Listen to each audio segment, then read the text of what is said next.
au bazili baku ya kolanda biso na chaîne abiso olinga makasi BM télévision bozali tellement ebele oyo bozui libako kolanda biso bon mesano alors na senga na bino bo liker d'abord émission na biso bo aimer yango bo partager vidéo. C'est très important, une manière de nous soutenir. Il y a un senga na bino vraiment ba soutien na bino.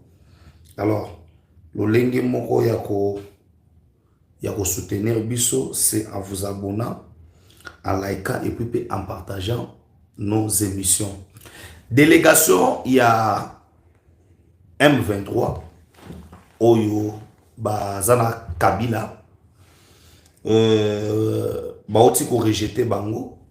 Délégation mo ekendaki na Washington baoti ko rejeter bango. Alors bokoluka boye ba pona nini na kati émission moko na lelo. On va parler de Constant Mutamba. Banani bazana posa ya moteur Constant Mutamba. Banani. Pourquoi makambo eza koleka awa na Congo le Rwanda za s'occuper koloba s'occuper nini? Un opposant rwandais o azali ayebaki papa ya Joseph Kabila otobenga Hippolyte Kanambe Kazembere monte au chrono pour na oloba abi obomba vérité te. Qui était derrière l'assassinat ya président Tshisekedi awana Lualaba?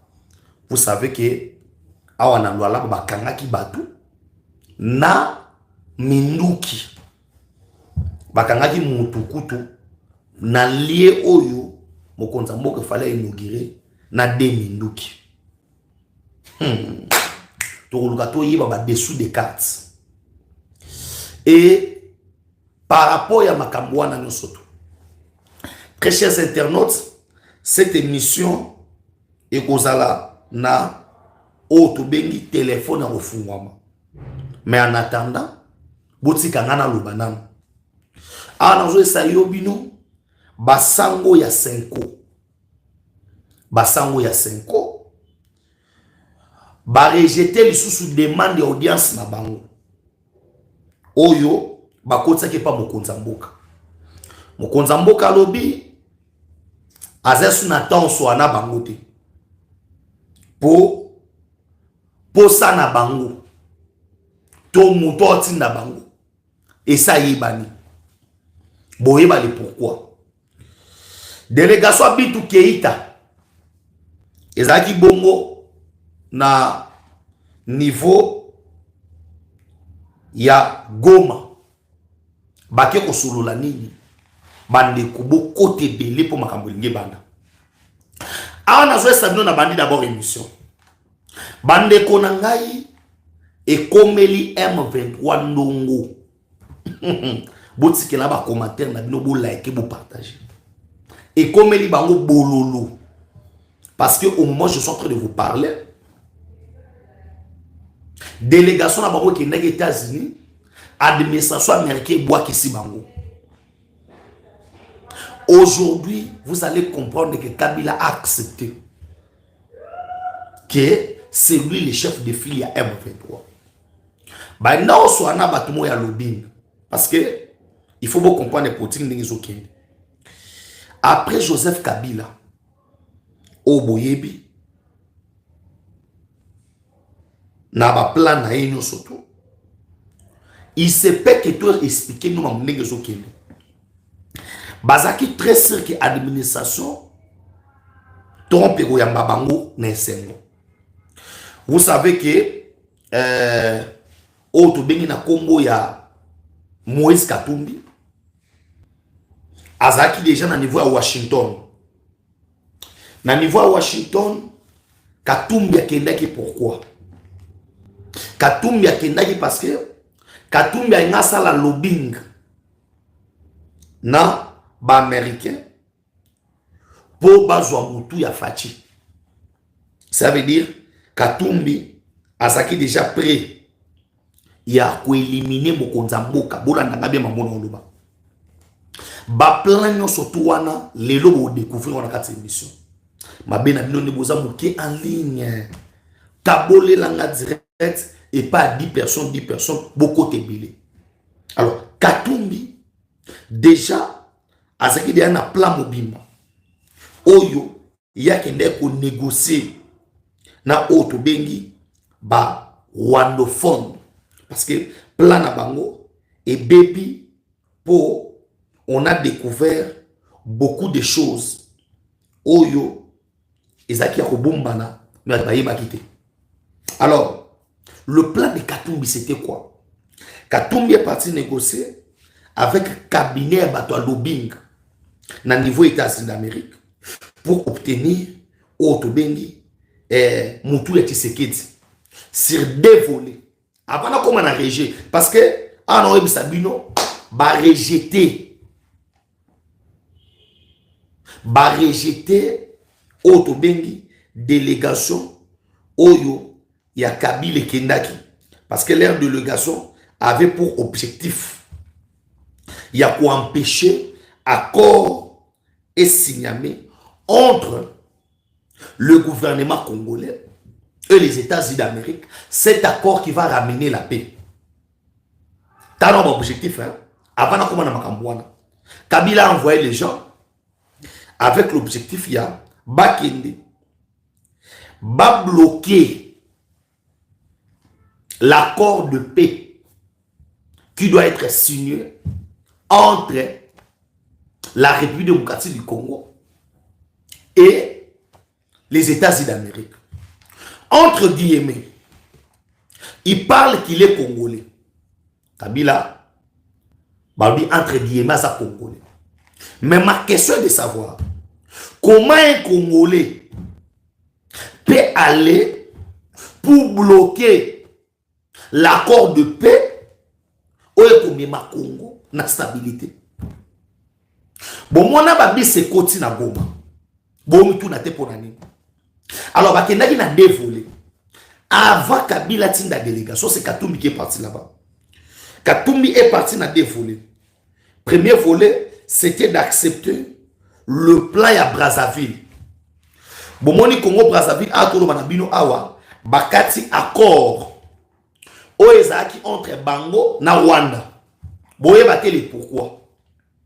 Le Congo Brazzaville a kati accord wana pambate bande konanga boko te belé boza buki en ligne ya boko te so bena bibisa biloko. Na lingata boko ma mila na en ligne boza na muki boko mana 1000 en ligne. Na lingata boko ma 1000 hein? Pati et Milenga on est ensemble. Françoise on est ensemble. Hein? Nana posa boka bola direct boko te belé.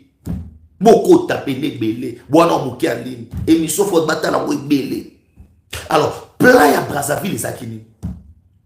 Plan à Brazzaville, les Akini, ça va mercenaires.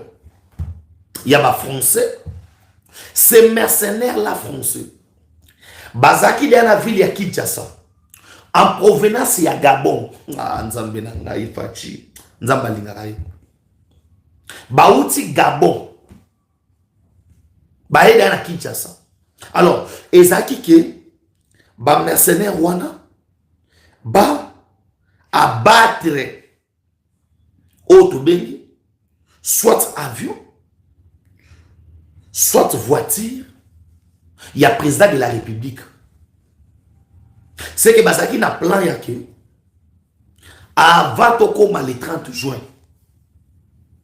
Il allait obtenir auto bengi l'alternance militaire en assassinant le président en place. Alors, plan à Bango Zaki Bongo. Et le Congo Brazzaville avait validé ces plans. Denis Sassou Nguesso était derrière ces plans. C'est grâce à ma service, Nabiso, na si américain, lorsque va comprendre que la France est en train de manigancer quelque chose de mauvais dans RDC. Alors, comme les Américains, l'administration Trump Ana plan wanate, c'est comme ça que les Américains ba bengi Kinshasa. En disant qu'il y a des mercenaires ba français, oyo ba koti via bichi mobila. Tomoni bango grâce à ba satellite na biso. Ah, bandeko boza muke en ligne, bozo like te, bozo emete. Alors, tomoni bango grâce à ba satellite na biso. Alors, vous devez faire très attention. Kinshasa ndenge za boye et que debino. C'est comme ça que ba service na biso pe. Et il a compris cela. Ba beta malamoko directement nzoplo ti ba komi place yo lisanga ya ba Rwandais zalaki na ba français ba banda ko zela ba éliminer physiquement bandeko ezali mbala ya liboso te. Mouzel Laurent Kabila a été tué. Pour votre information, lisanga ya koboma Mouzel et Salema na poto na Congo Brazzaville. Yango monaka Vincent Karega oazaki ambassadeur ya Rwanda na RDC nous dire clairement que vous salaire à makasa obengananga. Oui, aloba bongo. Kande bo benganinga. Ndenge pe na ozongela. Cette déclaration de Kela Rabiso, j'avais pas compris. Or, nous sommes pendant la rébellion. Tous les armes Oyo Bemba utilisées dans la rébellion et ben d'autres Congo Brazzaville. Oui. Et ben d'autres Congo Brazzaville. J'appelle Bemba Zawana. Ah, t'es beaucoup de toutes questions. Yamamona on loba po. Bandeko beaucoup ta su belé, beaucoup te belé na direct na biso. J'appelle Bemba Zawana. Allez lui demander la question. Aoye bisabino ke tous les armes qu'il utilisait. Et ben d'autres dans deux pays. Congo Brazzaville, na Ouganda. Oui. Alors, il voulait encore bameka kosa la plan na bango wana. Ça n'a pas y marché. Wana na simano katumbi wapi na États-Unis. Lorsque plan wana est simbité, baye ko tenter plan ya Lualaba. Plus particulièrement na Kolwezi parce que non, le chef d'État a commencé la awa une semaine. Sur les 5 jours, sur une semaine. Aosa awa na Lualaba. C'est comme ça va préparer qui plan Mobimba. Pour Basimbisa, l'actuel gouverneur, Osa Moussa qui toque, Mama Fifi Masuka, Benga Basimbisa et touche. Heureusement, moi, c'est comme ça qu'on est tombé sur la mère Batouana. Oyo, Bazalakina, Katumbi, en cherchant comment ils vont éliminer le président avec les concours. Il y a un pays Moussoussou. Mamoura, ça nous a dit Kati. Ça, ce ne sont pas des informations, il y a balabala, non. Ça, ce sont des choses très profondes. Nous, monaki, le cola, bas service na biso, ils ont alerté au maximum. Lorsque le président Aye a vers échangeur, il y a Kolwezi. Bas surtout quand tout le monde va kangi bango, bas vidéo monaki tambolaki. C'était Katumbi. Lorsque Arrêté Biloko Wanate pour arrêter pour éliminer Mokonzi, c'est comme ça que Kabila envoie la délégation conduite par un certain Kinkayabi Karoubi. Bakomi wana boye administration américaine lobi to boye na biso bilo. Biso, nous allons collaborer avec l'État congolais au travers les institutions établies. Ah, makambo komi ndongo bandeko nanga. Ah, mambo yindeli bango. Ils pensaient bloquer l'accord. Oyo RDC doit signer avec les Américains un accord historique pour le développement à RDC et pour avoir une paix durable. Les Américains vont apposer à cobalt, coltan, lithium. Il y a des Congolais. Et le président Tshisekedi, comme état garant de la nation, a conditionné tout accord, il y a relation d'une manière économique par la sécurisation, il y a RDC. Je parle à haut niveau. Je ne viens pas avec des informations terre à terre. Ici, je ne parle pas de soi terre à terre. Ah non, le mambo likolo. Non, le mambo likolo makas. Il y a un monde qui mususu. Moi, je vais comprendre. Mambo non le bezate. Parce que leur niveau est allé très bas. Ma réflexion. Ils ne comprennent pas.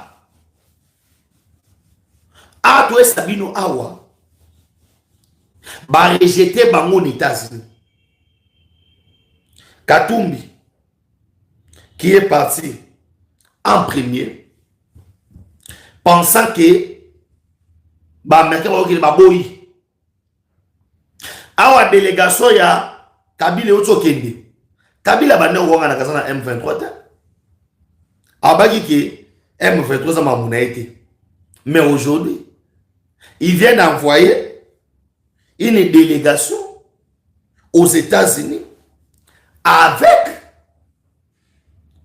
la tête de sa délégation un certain Kinkaya Bikarubi.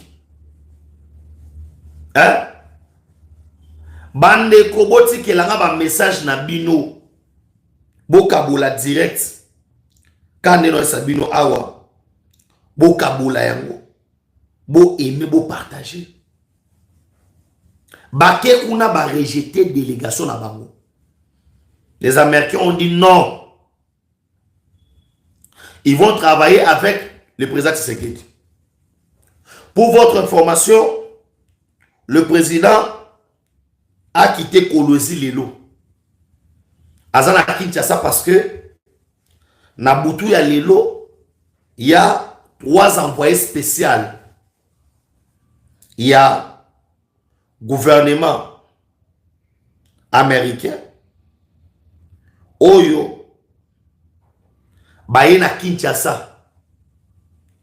Parce que après les rejets, il y a des Américains pas à Kabila. Nous risquons que ces garçons-là vont mourir. Wana ba obumaye. Mundele azali mutoa saka makamu selon plan. Alors on a plan Mundele anango. Na minute oyo, il n'y a pas encore Oto Bengi Kabila. Mundele a déjà tourné la page. Kabila est en train de vivre ces derniers moments.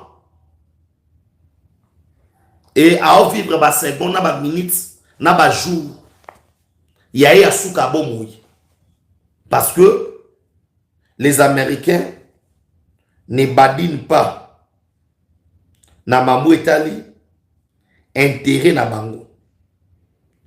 Ceux ambiloko oyo ba Américains ba sara blague, ce sont leurs intérêts. Et je vous avais précisé quelque chose que dans les relations entre États, il n'y a pas la sincérité, il n'y a que des intérêts. Alors, les Américains, Banakanda Kabila, ceux qui Iran, et Tcha Mounoko, Moutatekela Iranum c'est Kabila. Alors, administration Trump, en aucun jour, et qu'on dit Mayuma Wana, Azonga sous la pouvoir na Congo. Et les mami balé na esko awa na Congo. Bandeko biso ba Congolais, y a on a chaque jour, nous devons vraiment beaucoup prier. Biso ba Congolais. Pourquoi j'ai dit que biso ba Congolais faut s'amener la mingi. Aujourd'hui, des vérités obima sur Hippolyte Canam de Kazembere. Maintenant, beaucoup de gens connaissaient ça bakanga munoko. Le président Tshisekedi est le seul, la seule personne qui a pris le courage à Oyebisa Bisobou. Papa Étienne, paix à son âme, il doit avoir courage. Alobi, moi na wana za étranger. Nzeto amatela ki ndo kitela. Papa Étienne. Papa est actuel président. Encore comme un clan ya Tshisekedi. Bango kande bazwa courage. Lorsque le président Tshisekedi a été mis à ce que non, Moutouazali derrière rébellion M23 c'est Kabila. Nandi maki. Batutu ba se facha. Comment ba rolo ba bongo. Kabila ngani azani innocent. Il y a certes des gens où Abenga Kabila est innocent la mboka po. Babino Kabila est innocent pona nini bazolukele makambo atika na ye pouvoir afanda na ye. Lelo toza wapi? Lelo toza wapi? Na koti na mboba sango. Bandeko na ngai tolinga mboka oyo. Église catholique na bakambi na bango na RDC bazo meka moto. Oui, moi je pense que bakambi église peut particulièrement toi 5 ans ba meka moto. Le président Tshisekedi est le plus démocrate parce que sous l'ère Tshisekedi ndeto mona bat musuba ofungola munoko pe ba oloba. Et nous savons comment l'ancien régime a nyokola basango. Ancien régime a nyokola basango. Kabila o basango lelo. Ba ko bete ya bo poisonga na pouvoir. O ba osa la playa impis 3. Bana posa ya toke na dialogue et lors il y a dialogue wana tous à la 3 vice-présidents. 3. Kabila, Katumbi, na Donatien Choli. Pour empêcher les élections en 2028. Lorsqu'ils empêchent les élections en 2028, Baosuka Wanate, plan à Bango. Ils ont décroché transition il y a 2 ans. Élection ça en 2028 et ça en 2030. Alors, la transition il y a 2 ans. On déplace au Lobakeno, tout bandi na mamusto à 0, tout nzima na cadre ya dialogue national, so Kabila ko postuler les sous. Na moment wana Donald Trump oyo qui ne veut pas de Kabila a Rosala a commis na souka 2e mandat na ye. Il va pas se représenter encore. Alors bango ba ko manigancer comment Kabila azonga na pouvoir. Question moko nazotuna na batata episcope. Kabila oya boma ose mokende. Oya boma Thérèse Kapangala. Oya profana ba église. Ba kota pena na ba église. Ba beta ba sango. Ba beta ba mamelo. To mona ba image. ba beta ba gaz lacrymogène na kati ya bandako ya Nzambe. Personne n'en parlait. Et c'est Kabila là, né oyo lelo, basango. Kabila wana komi mosantu. Yende boumemi la biso na Congo. Na là on regretté makasi parce que yeso angai komona ke j'aime pas beaucoup parler. Il y a ma morte d'église. Mais vous me poussez au même sabiloko. Ce qui est dans la moto ayebi cardinal la mbongo bien. Na mboka au Jean-Pierre Bemba. Oui oui. Pour ambongo akoli pa babemba. Ce qui est moto ayebi bien c'est Bemba. Ce qui est moto au pèse soit origine. Ils a papa ya Bemba. Alors nous savons aujourd'hui qu'il n'a jamais voulu travailler pour notre compte à RDC. Aujourd'hui, si vous avez une position à 5 ans, vous voyez que Bazana Sima Bato a pensé dans mon bon. Bandeko, comment vous voulez que Tshisekedi aille en Babato yo? Basali ba voyage na bango avec comme numéro 1 ou à soutenir bango na kotambola nango c'est Kabila. Tous ces pays botanga Kenya, Rwanda, Nani, tous ces pays là, ce sont les pays dont Kabila a séjourné. C'est que nous allons partir dans un dialogue. Oyo Kabila des sponsors. Nous aurons selon Bakakil Nabango. Nous aurons un Kabila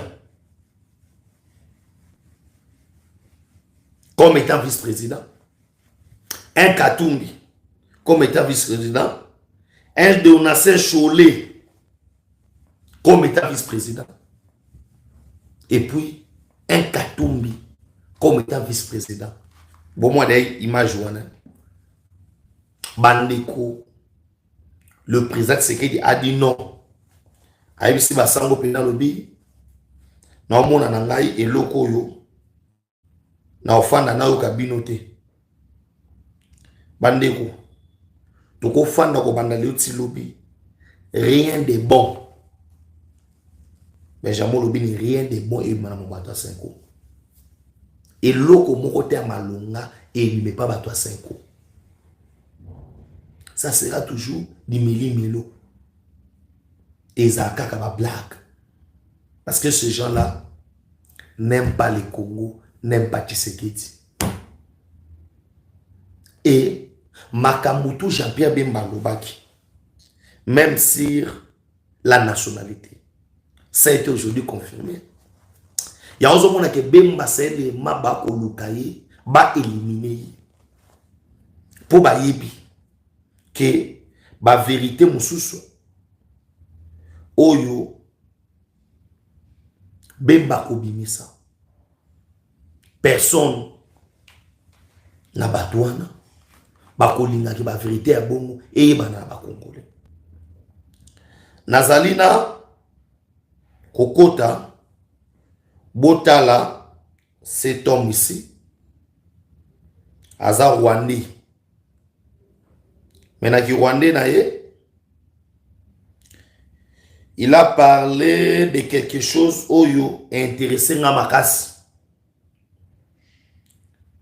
Le nom de ce Rwandais ezali Monsieur Jean-Pierre, non, Monsieur Padri Aimina Yeyo. Aimina oyo c'est un opposant rwandais. Aimina wana. Aimina bomona c'est un opposant rwandais. Aimina lobinini. L'opposant outu rwandais Padri Aimina. approuve que le VPM, Jean-Pierre Bemba, a dit que la vérité, c'est sa sortie médiatique. Aimina Oyo, Oazali Rwandais, Azoï Misanabiso ba Congolais, que bo ya nabinote, parce que Aimina Ayebaki, tata ya ba Hippolyte bien. Yeyo, Aimina Ayebaki tata ba Hippolyte Kitoko, c'est un auto Rwandais. Yewana, Aimina. Aimina lobi Ayebaki papa ba Hippolyte très bien. Soboyo kabilo Aimina lobi. Abi que Jean-Pierre Bemba a raison.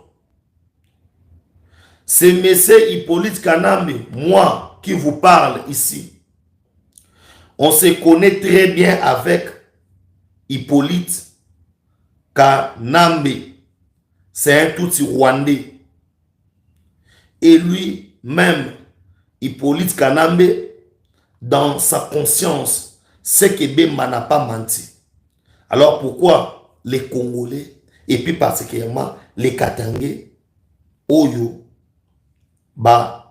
Zolinga ba mona bango esprit faible, Yeyo, Alobi Ayebaki papa et Hippolyte très bien. Ayebi tata na ye très bien. Ndeko bomona o. Il connaît bien le nom et le père. Imaginez-vous que nous sommes dirigés. Ndeko yo aolela alimina oyo. Alobi comment ba Congolais ne peuvent pas soutenir Jean-Pierre Bemba. Alimina olela. Essuyé. Alimina. Alimina kamwe. Alimina tangisima. Il est là. C'est wonderful aussi. Alimina. A Pedri Alimina Leli. Aleli. Alobi que lui connaissait le père. Il connaissait le père. Et Alimina, il est là. Aoloba clair. Que c'est tout Rwandais. Imaginez-vous les Congo pendant 18 ans de Wutiwapi. Au monde à Moutafani na TV. Banda ko finga Tshisekedi. Or, Alimina alobi clair. Alobi Jean-Pierre Bemba a parfaitement raison. Alimina yeyo. Alobi Jean-Pierre Bemba a parfaitement raison. Pour la nini? Parce que Bemba aujourd'hui parle. Quand vous voulez la paix, vous avez Bumba Kabila Rwandais. Kabole langa direct bandeko na ngabo aimer vidéo. Boza moki en ligne ba j'aime na bino na ngo belé. Bo chela nga ba cœur, bo aimer, bo liker. Et surtout n'oubliez pas vous abonner à notre chaîne. Beaucoup de belé. Alimina il parle. Il vous dit clairement que Hippolyte c'est un Rwandais. Il y a des tata en aniwana. Mais les détails nous sont en paix sabino. Très chers compatriotes. Dans Belabino, chaque jour l'air est grave. Aujourd'hui, je vais rajouter l'air est très grave. C'est le Congo qui doit gagner. Et Bafungoli biso mémoire. Alimina un opposant rwandais. Alors bana ba Congolais to fungola miso. Les loba M23 ba biso mona ekote na Congo. Et yaki peut toka ba minéraux qui ni nango. Parce que ba vivre crise. Bandeko na nga ba Congolais, toi conscient? Est-ce que nous sommes conscients? Non, non, tout n'a kaka. Aujourd'hui, les gens qui... Talakaka, bandeko na ye, ya ba Rwandais. Bagoti Kanabino, ce type-là, c'est notre frère rwandais. Oh, alors bien les Congolais. Mais voilà comment on tire. Bah, on bête à Bemba de tous les sens. Bah, on frapper Bemba. Bemba, oh, alors bien la vérité. Ya makamudeza. Bah, on bête à Mabanga. Hein? Et pas ba Rwandais. Qui m'a dit que je ne suis pas bino, botika malamu, tukutana na deuxième